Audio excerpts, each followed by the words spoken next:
a ti. Un feliz año, una feliz semana o un feliz sábado. Y les damos la bienvenida a un estudio de un nuevo trimestre con uno de los temas y uno de los personajes más extraordinarios del Antiguo Testamento, el libro del profeta Isaías.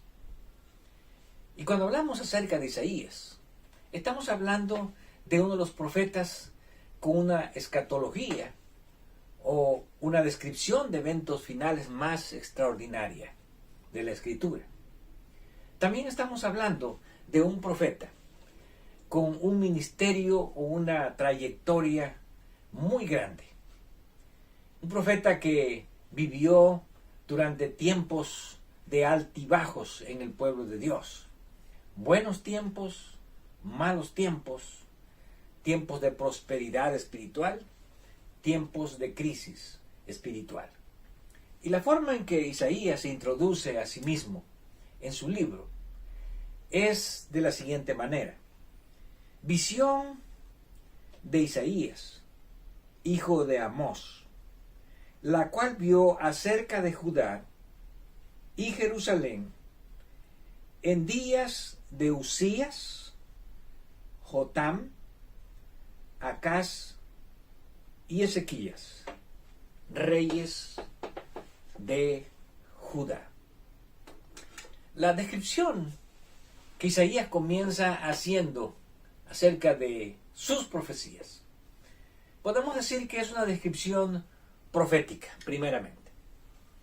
Él habla acerca de la visión, en hebreo el jasón, lo cual significa que está hablando de todo su ministerio en una trayectoria de varios reyes de Israel, donde él tuvo revelaciones de Dios, visiones de Dios, y donde él ministró como profeta del país de Judá con su capital en Jerusalén.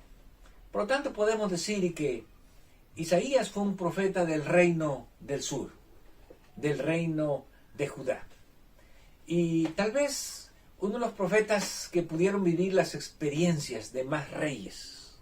Porque encontramos que él describe históricamente a los siguientes reyes: Usías, Jotam, Acaz y Ezequías. Ahora, cuando estudiamos nosotros desde una perspectiva histórica al profeta Isaías, vamos a encontrar que Isaías comienza su ministerio durante el reinado del rey Usías, que también se llamaba Azarías, y termina su ministerio, aunque no lo menciona, con el reinado de el rey Manasés, hijo de Ezequías. Por lo tanto, es importante que nosotros primeramente podamos ver el trasfondo histórico en el que se desarrolló el ministerio de Isaías a través de estos reyes de Judá. Y vamos a notar al estudiar a cada uno de estos reyes cómo Isaías tuvo que interceder, que lidiar, que ministrar en medio de momentos espirituales muy buenos, pero también en momentos espirituales muy difíciles. Y también vamos a encontrar que no siempre los hombres de fe, no siempre los hijos de Dios, aún los profetas de Dios, terminaron sus días de la mejor manera. Porque aunque aquí él describe su ministerio en estos 4 reyes de Israel, que son Usías, Jotam, Acaz y Ezequías, la tradición judía nos enseña que Isaías vivió aún en los primeros años, o tal vez en el primer año, del reinado de Manasés.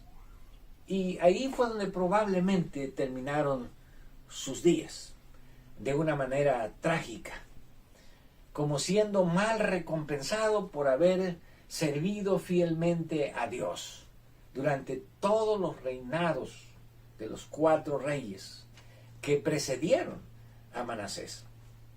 Pero a través de la vida de Isaías nosotros aprendemos que no siempre los hombres fieles de Dios, los hijos fieles de Dios, los siervos, los profetas de Dios, vivieron buenos tiempos. Y aunque algunos pudieron terminar tal vez sus días con gozo, con satisfacción, algunos, como el profeta Isaías, tuvieron que terminar sus días de una manera trágica. Y vamos a ver a cada uno de estos reyes durante este primer estudio, a fin de entender cómo es que se desarrolla el ministerio de Isaías y cómo él revela su escatología, los eventos, la descripción de los eventos futuros, tanto en tiempos buenos como en tiempos difíciles. Y vamos a ir para esto al libro de Segundo de Crónicas, donde vamos a encontrar una descripción de cada uno de estos reyes de Israel, de Judá. Y vamos a comenzar hablando acerca de el primer rey que se describe allí, que es el rey Usías. Y vamos a Segunda de Crónicas, capítulo 26. ¿Quién fue el rey Usías? Hay algo interesante que vamos a ver al estudiar estos reyes, que no siempre los hijos de los padres fieles son fieles, y no siempre los hijos de los padres infieles son infieles. ¿Por qué? Porque al final alguien pudo haber crecido en un buen ámbito religioso, pero tal vez al tomar sus propias decisiones decidió tomar un rumbo equivocado, decidió tomar el mal camino. Y aquí vemos al primer rey, que es Usías, a quien también se le conoce como Azarías. ¿Cómo se describe a Usías? Dice Isaías capítulo 26. Entonces el pueblo de Judá tomó a Usías, el cual tenía 18 años de edad, y le pusieron por rey en lugar de Amasías su padre. De 16 años era Usías cuando comenzó a reinar, y 52 años reinó en Jerusalén. Versículo 4. E hizo lo recto ante los ojos de Jehová, conforme a todas las cosas que había hecho Amasías su padre. Persistió en buscar a Dios en los días de Zacarías, entendido en visiones de Dios, y en estos días en que buscó a Jehová, él le prosperó. Qué hermosa descripción acerca de Usías o de Azarías al principio de su reino. Recordemos que Usías era hijo de Amasías. Amasías se describe como un buen rey. Así que aquí tenemos el primer modelo. Un rey bueno, un hombre bueno, puede dar un hijo bueno. O de un hijo bueno puede venir de un padre bueno. Y este es el caso de Usías. Pero desafortunadamente, no siempre la experiencia espiritual de los hombres fieles se mantuvo a través de toda su vida. Y aunque el rey Usías hizo muchas cosas buenas y se describe generalmente como un hombre fiel a Dios, encontramos aquí en el versículo 16 del mismo libro, 2 de Crónicas 26, la siguiente declaración. Mas cuando ya era fuerte, su corazón se enalteció para su ruina, porque se rebeló contra Jehová su Dios, entrando en el templo de Jehová para quemar incienso en el altar del incienso. Así que el primer rey, que fue el rey Usías, durante el reinado del cual Isaías comenzó su ministerio, era un rey bueno. Pero como dice el versículo 16, cuando era fuerte, cuando Dios ya lo había exaltado, cuando Dios lo había bendecido, ¿qué hizo? Se rebeló contra Dios. Y la rebelión contra Dios nunca lleva a buenos resultados, porque este texto dice, se rebeló contra Dios para su propia ruina. Así que, aunque Isaías vivió, podemos decir, momentos buenos del rey Usías, Isaías tuvo que vivir también momentos de crisis espiritual en el tiempo de Usías. Y aunque Usías creemos que aprendió la lección, el texto dice que él fue castigado por Dios con lepra por haberse rebelado, especialmente por haber entrado en el templo para ofrecer incienso. Y dice el versículo 21, así el rey Usías fue leproso hasta el día de su muerte, y habitó leproso en una casa apartada, y Jotam su hijo tuvo cargo de la casa real, gobernando al pueblo de la tierra. Ahora, interesantemente, aunque Usías pudo haber sido un hombre con una gran trayectoria espiritual, de haber dejado un escenario espiritual en el pueblo de Israel, no fue así. Porque cuando Usías se rebeló contra Dios, cuando Usías se enalteció contra Dios, también el pueblo se rebeló. Y esta es la descripción que nosotros encontramos en el libro de Isaías capítulo 1, donde encontramos la condición espiritual del pueblo que Isaías describe. Un pueblo que no tiene entendimiento, un pueblo que espiritualmente está obrando peor que aún los animales domésticos, como lo describe Isaías. Por lo tanto, la condición espiritual de Usías, de lepra, sabemos que un leproso se llenaba de llagas desde la cabeza hasta los pies.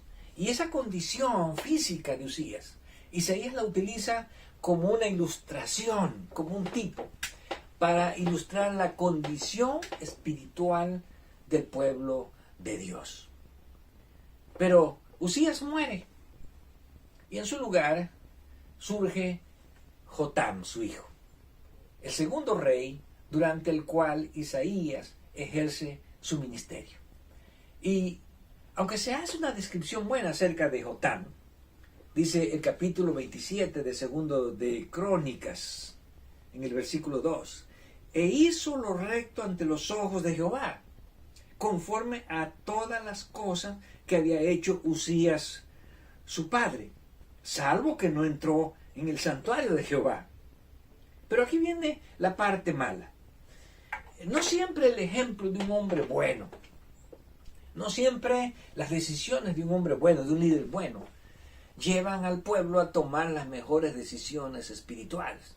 ¿Por qué? Porque el pueblo ya se había corrompido durante los últimos años del reinado de Usías. Y ahora que Jotam, su hijo, entra a reinar, aunque él es un rey bueno, que hizo lo recto ante los ojos de Jehová, el versículo termina diciendo, pero el pueblo continuaba corrompiéndose. Así que la condición espiritual en el tiempo del rey Jotam, que fue el segundo rey durante el cual ministró Isaías, no fue una condición espiritual buena. El pueblo que ya venía corrompiéndose desde el tiempo de Usías, aquí dice, siguió corrompiéndose. Por lo tanto, podemos decir que aunque el rey Usías, el rey Jotam era un rey bueno, a Isaías no le tocó un tiempo bueno espiritual. ¿Por qué? Porque aunque el rey era bueno, el pueblo estaba corrompido y siguió corrompiéndose todo el tiempo del rey Jotam. Finalmente el rey Jotam muere. Isaías continúa con su ministerio. Y ahora encontramos al tercer rey durante el cual ministró, que es el rey Acaz. ¿Quién fue el rey Acaz? Bueno, aquí encontramos un modelo más acerca de un padre bueno, un hijo malo. ¿Por qué? Porque Acaz fue uno de los reyes más rebeldes en el tiempo del ministerio de Isaías. Porque Dios le dio muchas oportunidades a Acaz. Inclusive Dios le prometió dar señales. Dios le pidió que pidiera señales. Y Acaz no quiso pedir señales de Dios porque él rechazaba a Dios. Y la descripción que se hace de Acaz aquí en el capítulo 28 del libro de Segunda de Crónicas es el versículo 1: de 20 años era Acaz cuando comenzó a reinar, y 16 años reinó en Jerusalén, mas no hizo lo recto ante los ojos de Jehová como David su padre. Antes anduvo en los caminos de los reyes de Israel, y además hizo imágenes fundidas a los Baales, quemó también incienso en el valle de los hijos de Hinnom, e hizo pasar a sus hijos por fuego, conforme a las abominaciones de las naciones que Jehová había arrojado de la presencia de los hijos de Israel.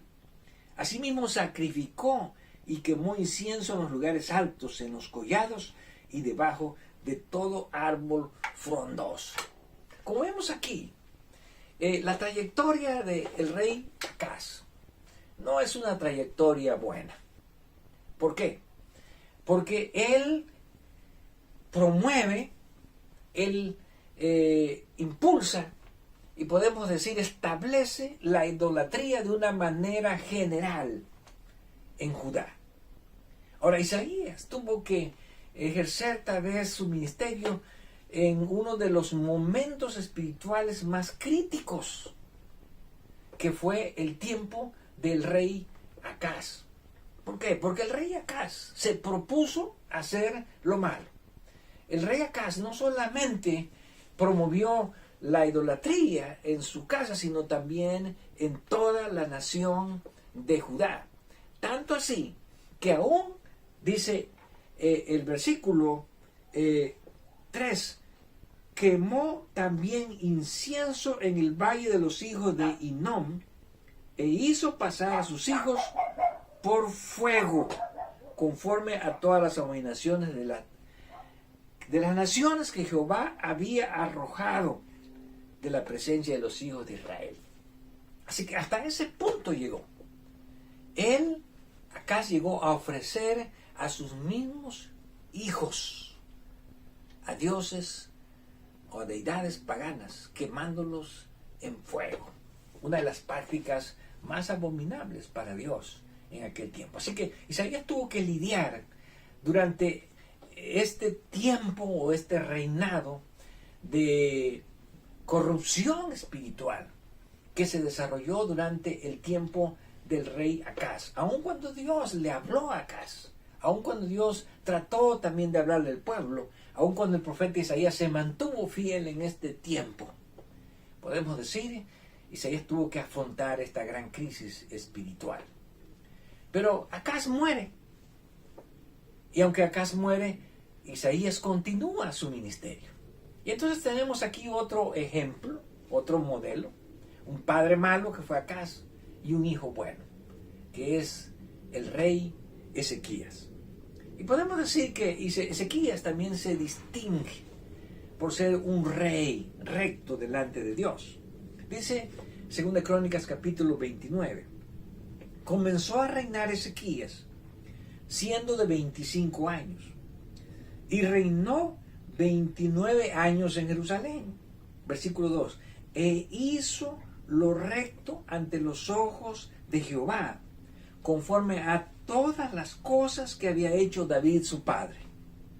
en el primer año de su reinado, en el mes primero, abrió las puertas de la casa de Jehová y las reparó, e hizo venir a los sacerdotes y levitas, y los reunió en la plaza oriental.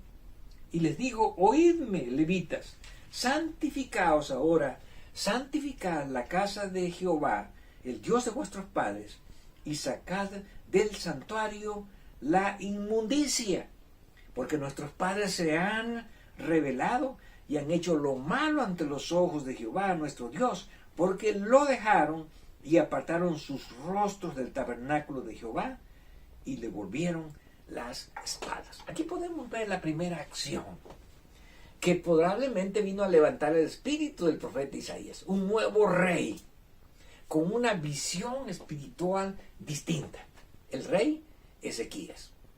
Ahora, este rey, desde el mismo principio de su reinado, comenzó a restaurar la vida espiritual en el pueblo de Dios.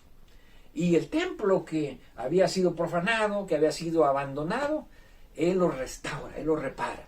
No solamente el templo, también los servicios del templo. Él manda a traer los levitas, y una de las primeras indicaciones que encontramos aquí es: necesitamos restaurar espiritualmente a este pueblo. Necesitamos restaurar el servicio a Dios. Necesitamos restaurar lo que nuestros padres han destruido espiritualmente. Ahora, podemos decir que la experiencia del rey Ezequías casi fue una experiencia de un líder perfecto.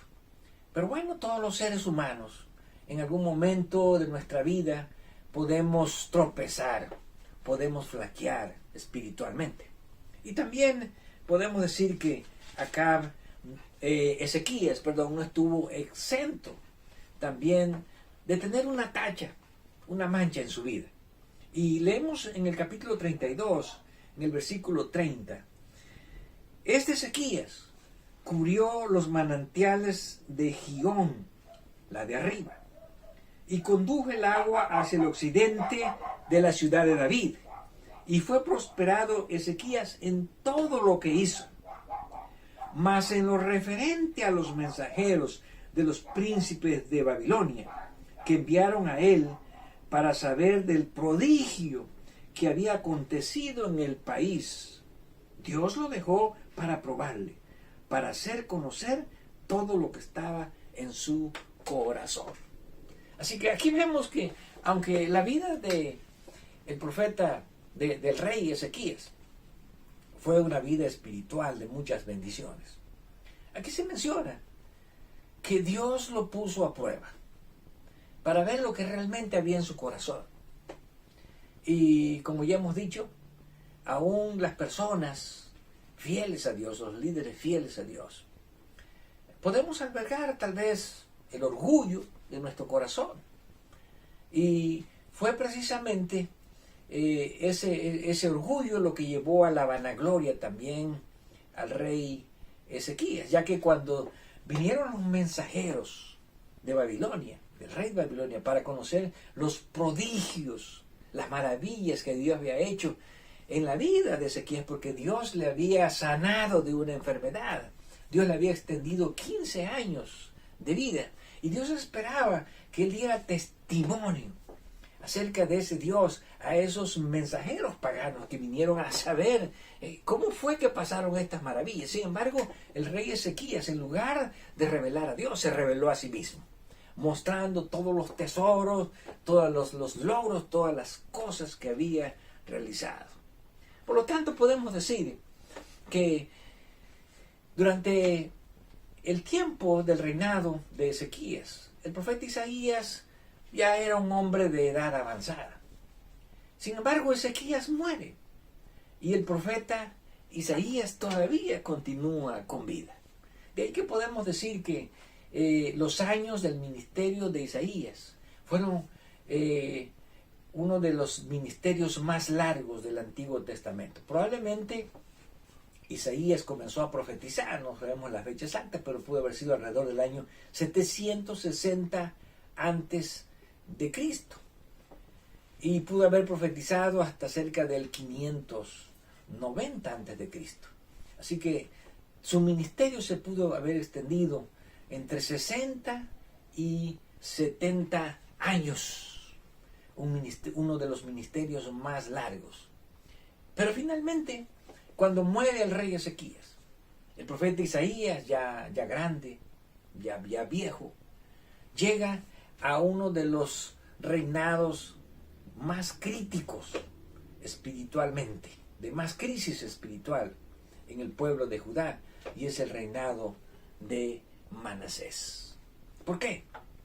Porque cuando nosotros hablamos de los reyes que gobernaron tanto a Israel, que era el país del norte con su capital en Samaria, como a Judá, que era el país del sur con su capital en Jerusalén, encontramos los nombres de dos personajes que se distinguen, no por ser los mejores reyes, no por ser los reyes más espirituales, sino por convertirse en los reyes más perversos. Y encontramos que el rey, a quien se describe como el rey más perverso de Israel, fue el rey Acab. Pero encontramos que cuando se describe al rey más perverso del reinado del reino de Judá, encontramos al rey Manasés. Ningún rey hizo tanto mal como hizo el rey Manasés. Y hay una descripción que se hace aquí en Segunda de Crónicas, capítulo 33, acerca del reinado de Manasés. Y el versículo 2 nos dice: pero hizo lo malo ante los ojos de Jehová, conforme a las abominaciones de las naciones que Jehová había echado de delante de los hijos de Israel. Porque él reedificó los lugares altos que su padre Ezequías había derribado, y levantó altares a los Baales, e hizo imágenes de acera, y adoró a todo el ejército de los cielos, y les rindió culto. Así que aquí vemos a un rey que decididamente quiere tomar el camino contrario que su padre Ezequías había tomado espiritualmente. Y se convierte en uno de los reyes más perversos. ¿Por qué? Porque él no solamente se pervierte en el sentido de apartar al pueblo de Dios, sino que él introduce también la idolatría en la nación de Judá. De tal manera que aún al introducir la idolatría, él destruye toda la obra que había hecho su padre, el rey Ezequías. Y encontramos aquí, en el versículo 9, que no solamente Manasés se extravió él mismo, no solamente Manasés se hizo daño espiritual a él mismo, sino que dice el versículo 9: Manasés pues hizo extraviarse a Judá y a los moradores de Jerusalén, para hacer más mal que las naciones que Jehová destruyó delante de los hijos de Israel. Así que podemos decir que este fue el tiempo más crítico que le tocó vivir al profeta Isaías, durante el periodo del rey más perverso de Judá. Un rey entregado moralmente a la corrupción. Un rey que se entregó a rebelarse contra Dios al introducir todo el culto de las naciones paganas. Y no solamente eso, sino que él se empeña en desviar a todo el pueblo de Judá hacia la idolatría. Ahora, cuando vamos al libro de Segunda de Reyes, nosotros encontramos también una descripción acerca de Manasés. Y entre las cosas que encontramos acerca de Manasés, en el versículo 6, 21:6, dice: y pasó a su hijo por fuego, y se dio a observar los tiempos, y fue agorero, e instituyó encantadores, y adivinos, multiplicando así hacer lo malo ante los ojos de Jehová y para provocarlo a ira.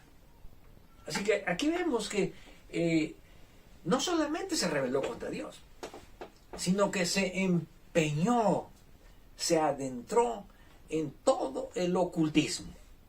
Porque lo que aquí se describe es que él fue brujo, es que él fue agorero, practicó la magia, él era astrólogo, él hacía de todo lo malo ante los ojos de Jehová.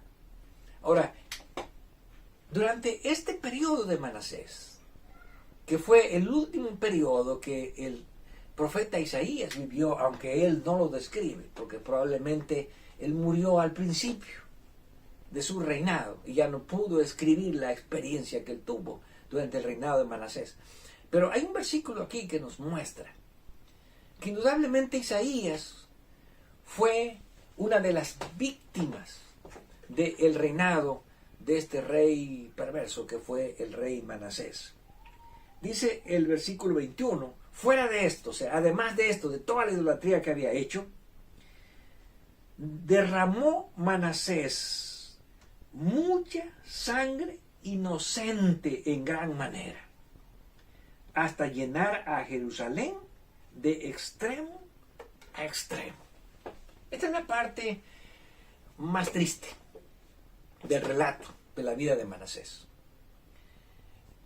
No solamente corrompió espiritualmente, sino que se empeñó en destruir, en matar a los hombres fieles de Dios. ¿Por qué? Porque la descripción que se hace aquí es que hizo derramar mucha sangre inocente.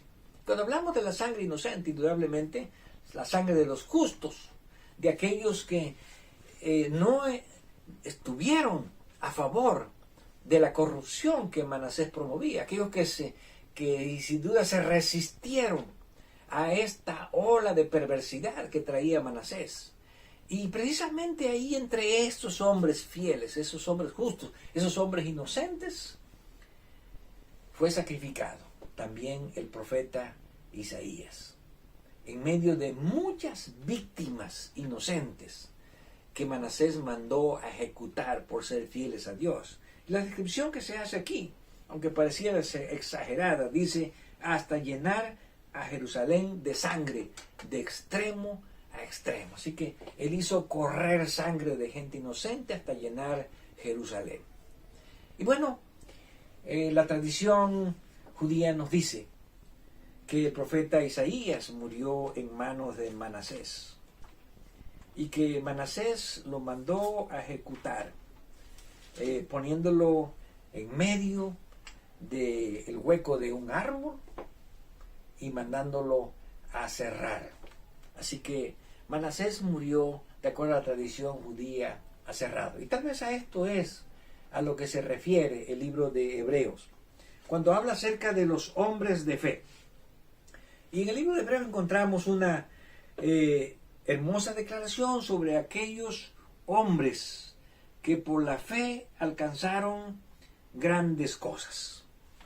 Aquellos hombres que por la fe pudieron conquistar reinos, pudieron ganar batallas, pudieron alcanzar grandes victorias espirituales. Pero también aquí en el libro de Hebreos se describe a los hombres que por la fe tuvieron que ofrecer sus vidas. Y vamos a ver la primera descripción, que es hombres de fe que alcanzaron grandes victorias.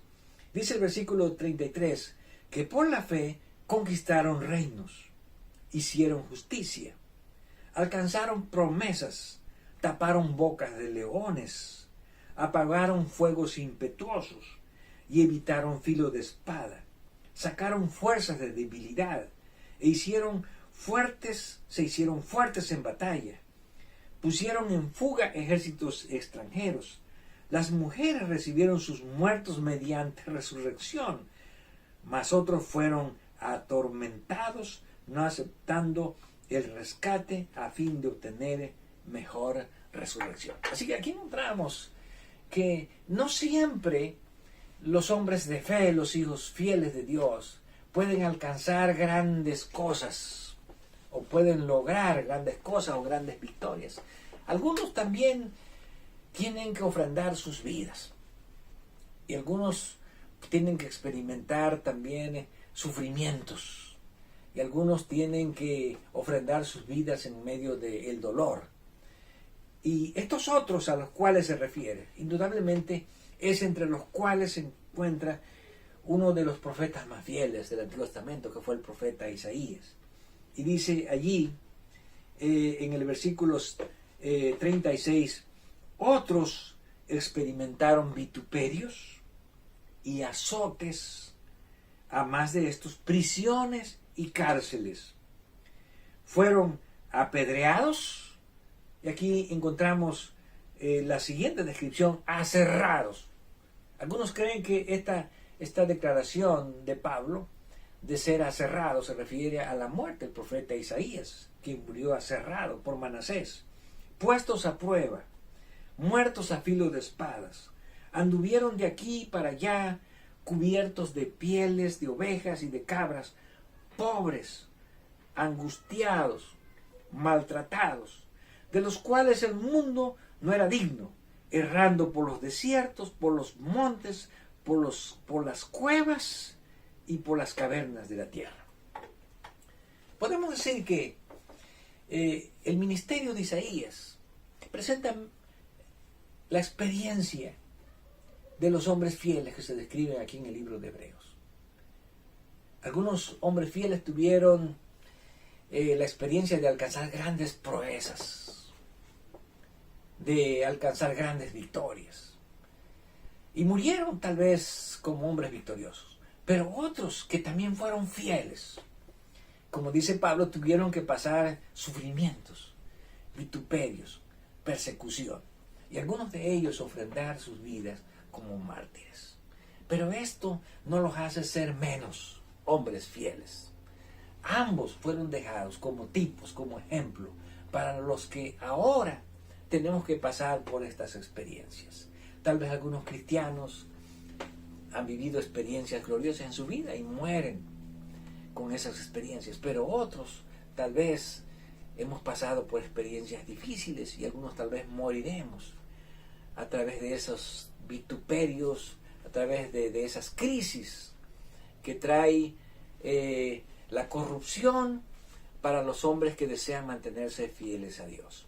Y que a través de este estudio del profeta Isaías, nosotros podamos aprender a poder tomar las mejores decisiones para Dios.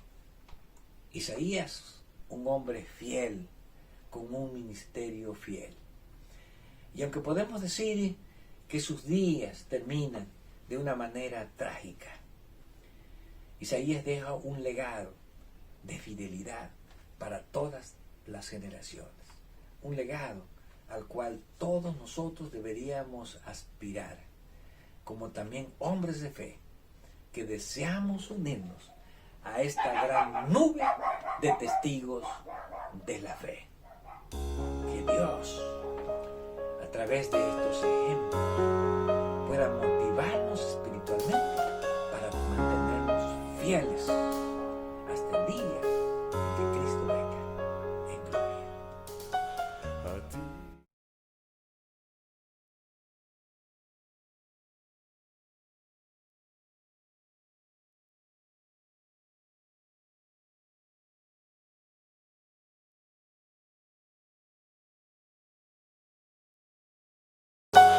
A ti